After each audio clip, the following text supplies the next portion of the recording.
A few days, weeks, or months ago, someone may have been in a relationship with someone who they loved. But after finding out that this person cheated on them, they might have soon decided that it was best for them to cut their ties with them. Then again, they might have found out that this didn't happen once. It happened on a number of occasions. At the same time, there is also the chance that, after this became clear, whether it was once or a number of times, their partner ended the relationship. Now that they are no longer together, part of them could be relieved, but another part of them could be in a very bad way. So, there can be moments when they feel angry, betrayed, and used, and moments when they feel deeply upset, hurt, helpless, and hopeless. If they appear to have a very good relationship, they can wonder why this happened. Moreover, they may have believed that they would end up staying together forever, thanks to what is going on for them at a mental and emotional level. They might find it hard to be present. As a result, when they are at work or with friends and family, for instance, they will be there physically, but that could typically be about it. A number of their friends could be very understanding and supportive, with them also making it clear that they are there for them if they need them. This is likely to make it easier for them to handle what is going on. And, along with how they feel about what happened, there can be the meaning that they made. For example, they can believe that this shows that they are worthless, are not enough, and are unlovable. As far as they are concerned, if they had value, were enough, and were lovable, another person wouldn't cheat on them. Additionally, they can find that they are unable to accept that another person can be faithful to them. This could be the first time that they have been with someone who cheated on them. Then again, this might not be the first time that this has taken place, with them having been with at least one other person who cheated on them. Assuming that this is not the first time, they could believe that this is just what men or women are like, and that they can't be trusted. They could also decide to stay single for the foreseeable future. What is clear is that they didn't want to be cheated on. They wanted to be in a relationship with someone who valued and loved them and was faithful. Based on this is something that will have just happened to them, and they won't have played a part. However, what if there is far more to it than this? What if they have played a part in why they have been with a number of men or women who cheated on them?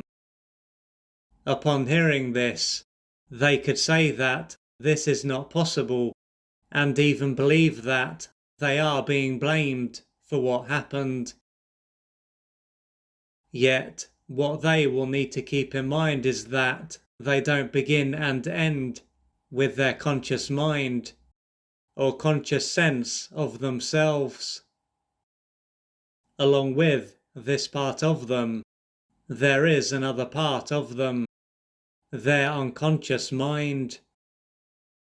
This other part of them is far bigger and more impactful than their conscious mind. When it comes to this part of them, it will contain their adult and unmet developmental needs, feelings, and parts of themselves that they have rejected, among other things. The experiences that they have, then, are not purely a consequence of what is taking place in their conscious mind. They are also a consequence of what is taking place in their unconscious mind. With this in mind, as they have experienced something that is not serving them on more than one occasion, they will need to explore what is taking place in this other, hidden part of them. One way for them to find out what is taking place at this level will be for them to think about how they felt when they were cheated on. When it comes to these feelings, there is a strong chance that they felt this way during their formative years. If so, feeling rejected, worthless, helpless, and hopeless, for instance, would have been a normal part of their early years. But as their conscious mind will have forgotten about most, if not all, of what took place at this stage of their life, they won't have been able to join the dots, so to speak. This will have taken place to allow them to keep it together and function, not to harm them. At this point, they can wonder why this other part of them would cause them to co-create situations where they feel how they felt as a child.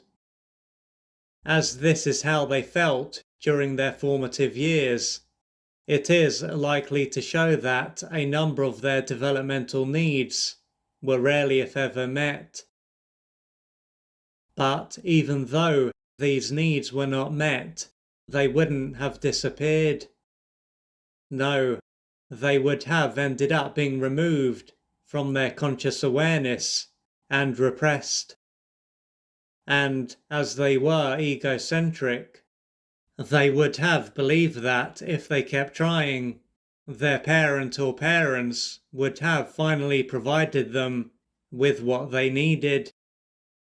At this stage of their life, it would have been too much for them to accept that their parent or parents were simply unable to provide them with what they needed.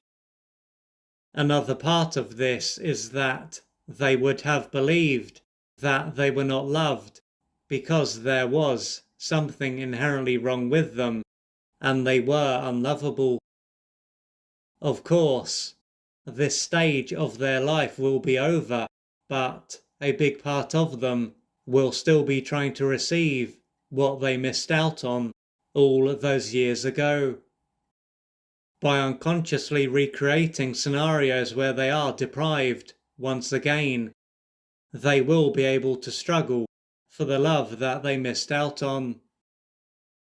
This part of them has no sense of time and is blind, so it is unable to see that another person is not the parent who deprived them, and that it is too late for them to meet these needs. For them to no longer create their early depriving situations and experience the same painful feelings, it will be vital for them to face and resolve what they were unable to face and resolve very early on. To do this, they will have pain to face and work through, and unmet developmental needs to experience. This will take courage, patience, and persistence.